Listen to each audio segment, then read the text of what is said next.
right, boys and girls, children of all ages, fellow pandemic travelers. It is day. Okay, I did the math again because I'm not exactly a numbers guy.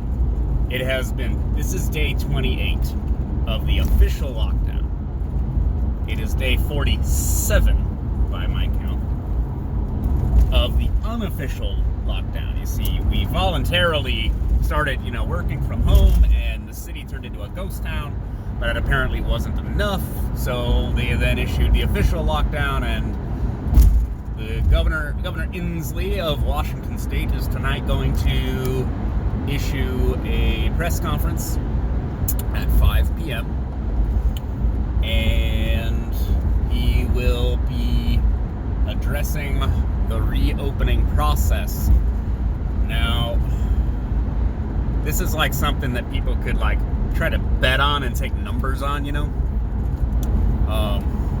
Will we reopen? Will we not reopen? How would you know if we're going to reopen? What is reopening being based on? Well, if I look at our numbers for Washington, the total number of deaths keeps going up by 15 to 20-ish every day. The number of cases can be going up by hundreds per day, but the number of positive returns on tests is 8%. So, again, I'm not an epidemiologist, but what I'm seeing is that there's a tiny fraction of people who are tested positive, and everyone else that's getting tested is overwhelmingly negative. So what does that mean when you compare? What is a sample size that is relevant to making a choice in terms of managing a pathogen like this? Is there a percentage infection rate that is unacceptable to, end quarantine? Is there a good kind of Goldilocks number where you won't get that second wave? How is that distributed geographically and everything, right? And again, just because Washington is able to reopen doesn't mean that anywhere else can. Cities that are more dense, cities that enacted measures later on into the crisis are going to have more cases. Again, just sort of thinking out loud about the reality and practicality of the reboot. They're calling it Reopen America. I feel like we should call it a reboot, but that's just me. But Inslee will address us tonight, and again, people have kind of criticized me for this, at least random Twitter people who are unpleasant, that we are a test zone for how this is all going to go down.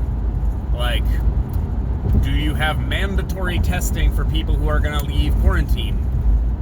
I don't know. I don't think that that's a great idea. Because then you'll just have people who want to leave quarantine who will demand to get tests, and then you'll have what we would call non-essential people out there getting infected for the first time, or maybe reinfected. I don't know. Do you have some kind of, look, everybody's business is essential to them and their livelihood, right? So me not having money if my business is shut down, going back to work is essential to me, even if it's a bikini barista shop or it's, a restaurant. But it's not just as simple as, okay, business is, doors open, let's get back to normal. We have to have phased lifting of the quarantine for less at-risk demographics. And we don't necessarily even know what that means, again, because the testing is all wacky. All these numbers are okay, not all the numbers are garbage. I bet even the total dead, at least in New York City, they're just counting every dead body as a corona victim. And that makes for garbage data that you can't accurately predict. You can't accurately model the spread and severity of the disease if everybody who dies just gets tallied as a victim of Rona. That's bad science. It's bad data. At least exaggerates the threat and the fatality rate. But Seattle, how many deaths per day do we normally have? How many are we getting from the coronavirus? And is that number representative of what it will it remain somewhat proportional if we all go back to work? Or will that, exponentially rise in a giant surge, and then we get the war zone hospitals that we were told are coming?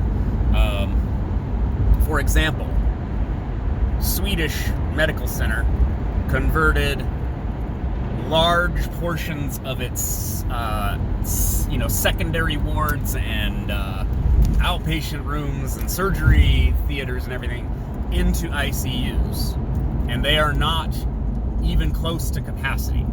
So that was again the fear that we were going to overwhelm the health system, burn up all the logistics, fill up all the beds, and then just start letting people die at home, and they'd be dying in the hallways, and it would guaranteed death sentence for all the people we don't have the facilities for.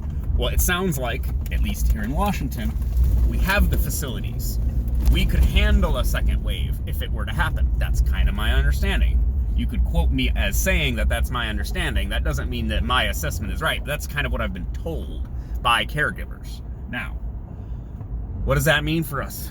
What will Inslee tell us tonight? Will he tell us that we're lifting quarantine early? Will he say that our more and more deaths every day, even though they're not, the number of deaths per day isn't really changing that much, and it's not going up to significant amounts, staying relatively low, again, kind of like 10 to 20 per day?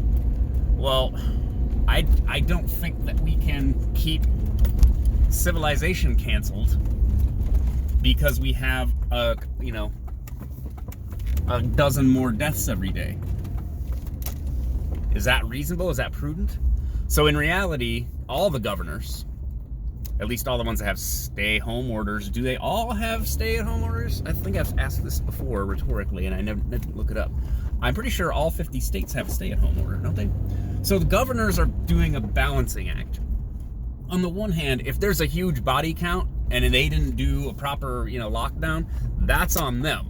They will eat that politically in upcoming elections. People can understand, yeah, it's a pandemic, but if you were late to the game while other states were doing it, you look like an irresponsible governor. Now, on the other hand, if you're in a state like Montana that, unless I'm wrong, the last I checked, had maybe a couple dozen deaths across the whole state. Now, what that means is you have the entire state locked down for what amounts to not that big of a public health crisis. So there's going to be political pressure on the governor of Montana, who, what's his name? He was running for president for a minute there, wasn't he? Anyways, they have public pressure to reopen. So on the one hand, if everyone's politically or economically ruined by the lockdown, well, then you bear that burden too. But if you have a big body count, well, then you bear the responsibility of that too. So they have to balance those things, and that's some cold math right there. That's GDP of your state going down through the floor versus piles of bodies in the streets and all of that horrific imagery. Yeah. Should just run you over, asshole. Anyways. Hey, some of the homeless are back. Maybe we're getting back to normal.